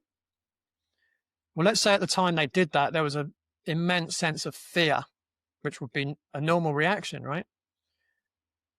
Well, what if that fear hasn't left the nervous system yet? What if that fear is causing a pain signal from the hand that isn't there to the brain? What they might need to do in that situation is find someone that can help them clear the fear from their body. The fear was a normal reaction when they first had the accident. But now, whatever part of their arm is left has healed. So there shouldn't be any pain. What they need to do is to clear the fear. Yeah, it's that unprocessed emotion, isn't it? Again, you've still got that unprocessed fear, and you haven't dealt with that fear, and it's going to have lasting impacts of feeling pain in a hand that's no longer there. Or it could be, someone that's injured a knee in an accident, or something's happened there, and it's been that fear in the accident, and then physically, structurally, they're back to normal. They can squat, they can move, everything's fine there, really, but they still feel pain because they haven't yet dealt with the fear or the trauma or whatever happened during that accident potentially. Am I right in saying that? Yeah, absolutely. Spot on. Yeah. Cool. It's interesting still. I think the chronic pain thing, it's like, there's obviously a lot that can be done. And maybe just to rewind right back at the start, you sort of said one of the clients you saw who had, bone on bone in the knee, and they've got to have that knee reconstruction. That might be the only time when you've got to go down that path where it's just degenerated so much structurally that you can't fix the structural issue, that maybe it's probably not healable. Would you agree with that, or was that? Yeah, well, I think some people would say, even in those situations, you could potentially reverse the pain. And there are examples of people that have. The issue with it is when you've got, so for instance, that knee situation, you've got constant inflammation because you've got bone on bone. There's no cartilage there anymore. So you've got a constant, what I would call a nociceptive signal, rather than just a purely neurological signal going up. So I think some people would say, even in that situation, you could be pain-free. I might argue against that, but hey, I might be wrong. Yeah, it's a tough one, isn't it? So, yeah, I've seen some people heal themselves from pretty remarkable injuries. But in my mind, when I see a client like you did, a client like that that's got to go through surgery and have that knee reconstruction, without that, I just think that it's a long road back to recovery. Can the cartilage heal? Can we get those bones not to be grinding against each other? It's a tough one to sort of answer, isn't it? And maybe it's case by case. Maybe it's not going to happen for everyone, but there are some people out there that, have healed themselves from that point of view. And it's a tricky one to navigate because, I think I've got clients right now who've got pretty bad knee pain, and it's cartilage is missing. And, we've tried a lot. Let's do what you can without pain. What movements can we do? RDLs are good. Hamstring curls might work. This, that, the other can work. And we avoid the stuff that causes pain. And it keeps them at a point where, I'm not going to say they're pain-free, but the pain is a lot less. But if we go back into deep knee flexion or, squats, lunges, any of that sort of stuff, bang, it's just going to flare up straight away. And there's nothing we can do physically that seems to be able to get to that point. So, yeah, I think it's case by case. But there are also newer treatments coming out, and I've interviewed a couple of guys on my podcast. Things like, again, it's definitely not 100%, but things like protein rich plasma. You got things like what's it called? I forgot the term they're called. You've got me too here, mate. I thought you were going to say like stem cells or something like that, maybe. Stem cells would be one, but there's another one that I'm thinking of that's along a similar line. Yeah, I'm brain farting. Yeah, but there are lots of other kind of, let's call it surgical options for when things like cartilage has gone.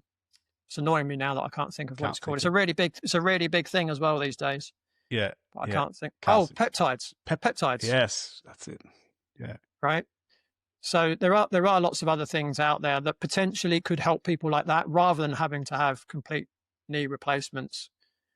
It's not something that I'm expert in or know a lot about. I've certainly not referred people for that kind of stuff, but probably worth looking into if someone has an issue like that. Yeah, stay curious, be willing to experiment. I love it. Lee, I've really enjoyed your time. We've talked for nearly 2 hours. It's been great, and we've covered so much, and we could go on and on, I'm sure. But to sort of sum this up, is there anything else you want to add to close? And also, if people want to get in touch with you, reach out to you, where can they find you? They're the last two things I'm going to ask you. Cool. So I do have what's called a chronic pain breakthrough blueprint that people can have access to for free. If they go to my website, that's www.bodycheck, that's bodycheck.co.uk/free pain guide. They can access it that way. In terms of summing up, if you're in chronic pain, just be curious as to what it's trying to tell you. Maybe meditate on it. If you're not getting answers, then perhaps reach out to someone who can help.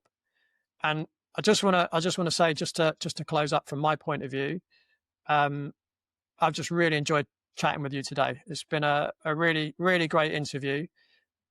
2 hours have flown by, which is always a good sign. So I just want to thank you for having me on your show, and for being a really great host as well. Awesome, Lee. No, I appreciate it too, mate. And easy to chat to. You and I think, have got a lot in common, and we're very passionate about what we do. So we could sit in a room and chat all day, I'm sure. Might have to have you on again in the future, mate. No problem. All right. Cheers, Lee. Thanks for your time. And that wraps up the very first episode of Beyond the Pain. I hope you've enjoyed the new format, now with full video available on Spotify and YouTube. A big thank you to Stretch Rayner for such a thoughtful interview, and a shout out to the Midlife Mavericks podcast for making it happen.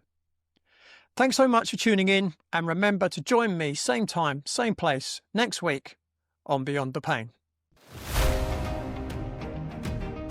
Thanks for listening to Beyond the Pain. If this episode resonated, please follow the show, leave a review, or share it with someone you know who's been struggling. And remember, pain is not permanent. With the right insights and support, you can turn it into power. Until next time, stay open, stay strong, and keep moving beyond the pain.